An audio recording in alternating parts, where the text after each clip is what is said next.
It was a devastating combination.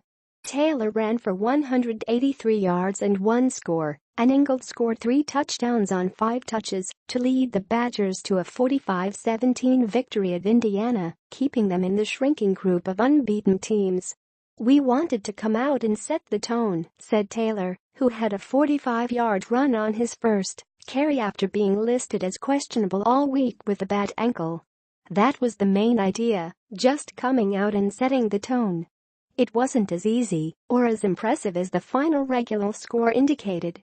All that really mattered, though, was Wisconsin, 9-0, 6-0 Big Ten, number 9 CFP, stayed in the playoff hunt by extending the nation's second longest winning streak to 10 and its school record of consecutive victories over conference foes to 12. This victory gives the Badgers an opportunity to take an even bigger step next weekend.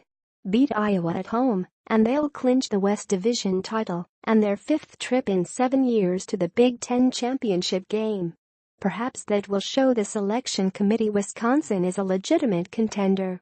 For now, beating the Hoosiers 3-6, 0-6 with their traditional script will have to suffice. Just 16 minutes into the game, the Badgers trailed 10-0.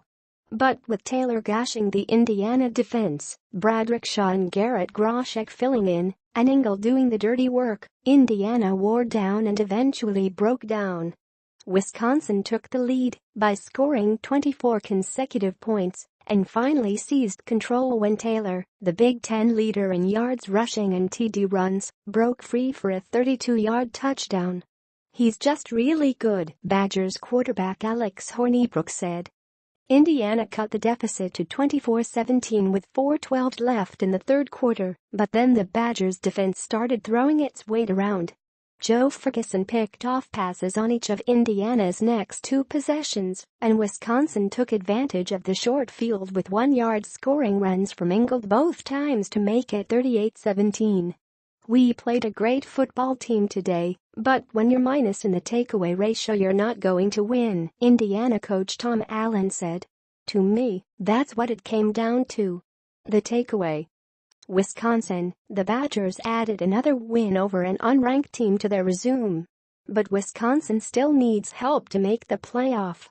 Indiana, after trailing 24-17 heading into the fourth quarter, the Hoosiers added yet another chapter to a season filled with frustrating close calls. They're 0-3 against the top 5 this season and 0-5 against the top 25 this season. Key numbers. Wisconsin, the Badgers finished with 3 takeaways.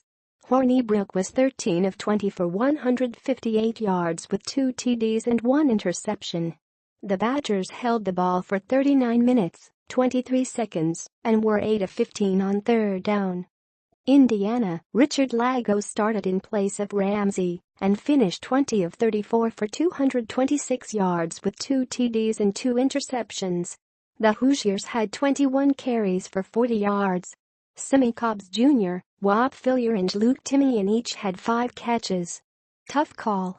The momentum swung midway through the second quarter when a replay reversal gave the ball to Wisconsin at Indiana's 21-yard line. Initially, running back Morgan Ellison was ruled down by contact, but the call was reversed and the Indiana bench was subsequently called for unsportsmanlike conduct, moving the ball to the 11. Wisconsin scored its first points 2 plays later. Poll implications. Wisconsin, it's hard to imagine how the unbeaten Badgers move up in the eyes of voters or the selection committee unless or until the other top teams start losing. Indiana, the Hoosiers have the longest top 25 drought of any power conference school, and that streak will remain intact. They haven't been ranked since September 1994. Injury report. Wisconsin, Ingold started in place of Austin Ramish, who did not make the trip. Inside linebacker Chris Orr, left leg, left in the first quarter, and leading receiver Quintus Cephas, lower right leg, left in the third quarter. Neither returned. Indiana, starting quarterback Peyton Ramsey sat out with a right knee injury. But the Hoosiers escaped another major injury when receiver Luke Timian got hit around the head as he was trying to field a second quarter punt. Timian left briefly but later returned.